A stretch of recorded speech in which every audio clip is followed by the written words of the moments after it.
Olá, pessoal! Bem-vindos à lição 2 do curso Multiplicação. O título dessa lição é Mordomia. Irei abrir com Romanos 12, verso 6. Em sua graça, do grego charis, Deus nos deu diferentes dons, carisma, para fazermos algumas coisas bem. Eu amo isso. A primeira palavra que enfatizamos foi graça na última aula e a segunda palavra foi carisma ou dons.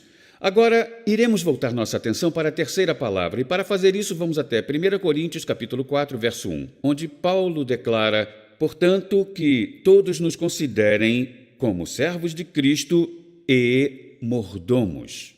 Preste atenção nesta palavra, mordomos. É a nossa terceira palavra e é extremamente importante. Antes de tudo, vou apresentar as definições da palavra mordomia. Vamos começar com o dicionário em inglês. É a gestão cuidadosa e responsável de algo confiado a alguém. Vamos ao dicionário grego. A palavra grega para mordomo, eu não vou tentar pronunciar, mas vai aparecer aí na sua tela. Aquele que tem a autoridade e a responsabilidade sobre algo. Aquele que está a cargo de algo, que é responsável por um administrador ou gerente. Bem, mordomia não é uma palavra que usamos muito hoje, mas nessas duas definições vemos três coisas distintas.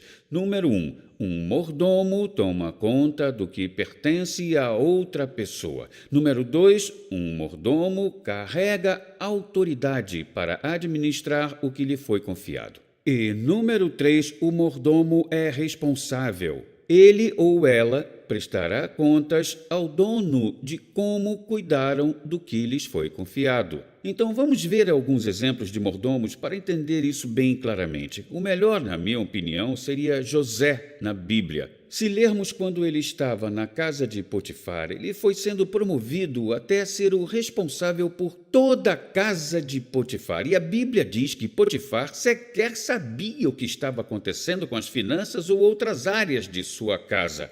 Apenas o que ele comia à mesa, ou seja, ele confia completamente em José, ele não o microgerenciava, ele não lhe dizia o que fazer com detalhes, ele simplesmente entregou a administração de toda a casa para José e não pensou mais sobre isso. Se você conversar com um consultor financeiro, muitas pessoas têm planejamento financeiro para aposentadoria na América. Sabia que muitas dessas pessoas não fazem perguntas ao seu consultor financeiro?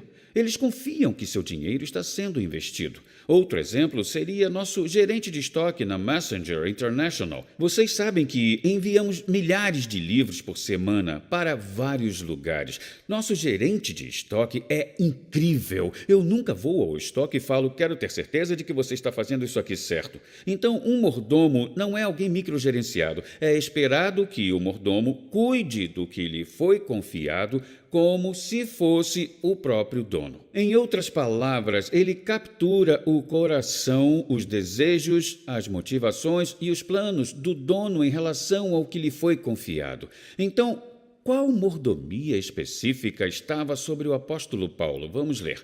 Paulo diz em 1 Coríntios capítulo 4, verso 1, eu irei completar, que nos considerem servos de Cristo e mordomos dos mistérios de Deus. Havia um dom sobre a vida do apóstolo Paulo. Qual era esse dom? Era o dom da revelação, conhecimento. Ele era o mordomo do que Deus estava revelando à igreja e era muito fiel em liberar a revelação através de cartas, ensinamentos e pregação. Ele administrou o dom de Deus de revelação, o conhecimento da graça de Deus através de Jesus muito bem. Agora, como isso se aplica a nós? 1 Pedro, capítulo 4, verso 1, diz isso. Cada um, agora preste atenção nessas palavras, cada um, não diz cada pastor, cada ministro. Se você nasceu de novo e o Espírito de Deus reside dentro de você, você recebeu um dom ou mais. Quais são esses dons? São a capacidade que Deus lhe dá de ir além da sua habilidade natural em uma área específica, tá bom? cada um exerça o dom que recebeu para ministrar aos outros. Não fique parado. Ministre aos outros como bons mordomos da multiforme graça de Deus. Aí está a nossa palavra, mordomos. Deus diz: você é um mordomo da minha habilidade. E ele diz que é a multiforme graça de Deus. E multiforme significa variado ou com muitos lados. Então, o que Pedro está dizendo é que cada um de nós tem um dom, mas quando olhamos para o espectro de dons que Deus dá, é multiforme, é uma multidão de dons. Então, nós temos diferentes dons. Se olhar para o meu corpo, você verá membros diferentes, mas cada membro pode fazer coisas que o outro membro não pode. Se olhar para os meus dedos, eles podem fazer coisas que meu nariz não pode. Meu nariz não pode fazer coisas que meus dedos podem fazer, e os meus dedos podem fazer coisas que meu estômago não pode. Meu estômago pode fazer coisas que meu fígado não pode. Feliz é aquele que conhece seu dom e opera nele. Pobre daqueles que tentam operar no dom dos outros. Seria ótimo se eu acordasse hoje e meu polegar dissesse: ei, já deu para mim, você tem pregado e ensinado por 30 anos, sai daí, eu vou ministrar seu curso hoje. Seria patético, meu polegar não pode fazer isso. Também é patético assim quando tentamos operar no dom dos outros. É muito importante que você entenda o seu dom e o administre bem. Agora, vou usar a atitude de Paulo como modelo de como devemos tratar nossos dons. É muito importante o que eu vou dizer. Ouça as palavras de Paulo em 1 Coríntios capítulo 9, versículos 16 e 17. Ele disse: quando prego o evangelho, não posso me orgulhar, pois me é imposta a necessidade de pregar. Sim, agora veja só. Ai de mim se não pregar o evangelho.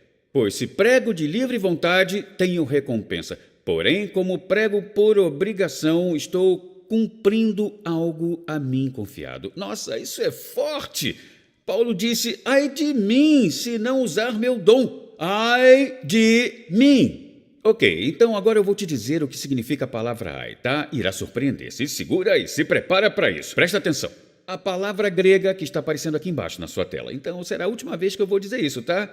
Não espere que eu pronuncie as palavras em grego. Eu não sou um especialista, mas consigo ler as concordâncias e o léxico. Essa palavra no grego quer dizer desastre, horror. Outro dicionário grego diz tudo completo. A Bíblia diz que é a interjeição para tristeza ou indignação. Cada ocorrência dessa palavra no Novo Testamento deixa implícito um muito sério e terrível julgamento. Sei que isso pode estar fazendo você tremer um pouco, mas relaxe. Não tem a ver com a sua capacidade, tem a ver com a capacidade de Deus na sua vida. Tem a ver com como administrar bem o que Ele lhe deu. É semelhante a amaldiçoar a si mesmo. Então Paulo, quando diz ai, está fazendo isso. Isso vem direto desses dicionários gregos. É como se ele estivesse amaldiçoando a si mesmo. Então, aqui vai o principal. É algo muito sério negligenciar o dom de Deus sobre a sua vida. Meu exemplo é aquelas duas mulheres do Texas e da Flórida que vieram até mim dizendo: John Bevere, se você não escrever o que Deus está lhe dando para escrever, Ele dará essa habilidade para outra pessoa e um dia você será julgado por isso. Agora, pense sobre isso.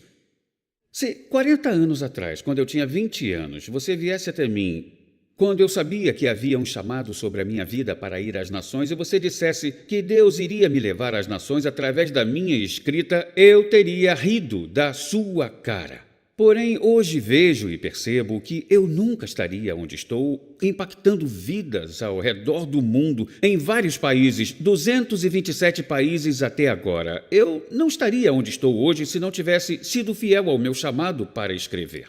Então, eu teria que repetir as palavras de Paulo. Ai de mim, se não escrever os livros que Deus me chamou para escrever. Ai de mim se não pregar o que Deus me chamou para pregar. Eu sei que isso é sério, mas preste atenção. Deus não está escondendo de você o que Ele colocou na sua vida. Requer um pouco de busca e, de novo, quero enfatizar que, se você ainda não assistiu o curso Dons, assista, porque falamos com detalhe sobre como descobrir os dons de Deus e como desenvolvê-los na sua vida. Agora, vamos voltar a Paulo. Paulo entendia o valor do dom que Deus lhe confiou. E ele percebeu que, se negligenciasse o dom, outros sofreriam a perda do que Deus planejou que recebessem. Isso é sério demais. O dom não era para ele. Era para aqueles aos quais ele foi enviado. Olhando para mim, o dom sobre a minha vida não é para mim, é para vocês. E também o dom sobre a sua vida não é para você, é para aqueles a quem você é enviado. Então vamos voltar para Paulo, e isso irá chacoalhar vocês de maneira bem positiva. Se olharmos para o dom de Paulo, para o meu dom, são visíveis, certo? Tipo, eu subo no palco, falo para milhares, ministro cursos e milhares assistem. Mas talvez o dom que você tem não seja tão evidente quanto o meu. Mas quando vou para as Escrituras, leio em 1 Coríntios que sobre os dons que não são tão evidentes, Deus colocou muito mais valor. Uau! Isso é incrível! Nós damos tanta importância a dons de palco porque são evidentes. Vou dar um exemplo. Uma pessoa é capaz de viver sem poder falar. Pode fazer sinais com as mãos e se comunicar. Pode fazer gestos e se comunicar. Uma pessoa é capaz de viver sem uma perna. Com certeza eu conheço pessoas que perderam as pernas, mas continuam vivendo e ativas. Mas uma pessoa não pode viver sem o fígado. Agora, isso é interessante. A voz recebe atenção. Que voz bonita! Pernas recebem atenção. Que belo par de pernas! Mas nunca vi uma pessoa receber atenção por causa do seu fígado. Você já viu uma pessoa falar para alguém tipo, cara, que fígado bonito que você tem? Seria ridículo. É uma parte sem evidência, porém é mais importante que uma perna ou uma boca. E é assim que funciona com os dons no corpo de Cristo. Deus disse isso, não fui eu, então não me olhem com essa cara, tá bom? Estou dizendo que foi Deus que falou que os dons menos evidentes são mais valiosos do que os mais evidentes. Isso significa que se você é chamado para o mundo empresarial, para a educação, para a saúde, talvez você pense, que bem o meu dom está causando para o avanço do reino de Deus. É muito valioso. Preste atenção, é muito valioso. Não consigo nem enfatizar isso o bastante. E se você não enxergar o seu dom como valioso, você irá negligenciá-lo, não irá operar nele, e as pessoas irão sofrer, aquelas a quem Deus o enviou para ministrar e edificar. Eu sei que isso é pesado, e estamos na segunda aula ainda. É pesado, mas é benéfico, porque eu conheço o resultado do que irá acontecer neste curso. Você irá descobrir os seus dons e começará a multiplicar e verá sua eficácia de impactar vidas e atingir as alturas. Então, aqui vai uma verdade importante que quero que você anote. Se não administrarmos nosso dom adequadamente, outros irão receber o benefício e irão perder o que nosso Deus planejou que tivessem. Agora vamos voltar para 1 Coríntios, capítulo 4. Paulo diz que nos considerem servos de Cristo e mordomos dos mistérios de Deus. Além disso, agora é o verso 2. Além disso, o que se requer desses mordomos é que sejam fiéis. Isso é maravilhoso para o restante desse curso. E é nessa palavra que iremos focar. Essa é a palavra que representa a única exigência para um mordomo. Agora, isso é muito interessante para mim. Paulo não diz que há uma lista de exigências para um mordomo e não lista diferentes palavras que são importantes. Ele quer enfatizar uma palavra. A única palavra que ele enfatiza com uma exigência é que o mordomo seja fiel ao que lhe foi confiado. Então, a única coisa para a qual Deus vai olhar é como você lidou com o que ele lhe deu. Você foi fiel? O que a palavra fiel significa?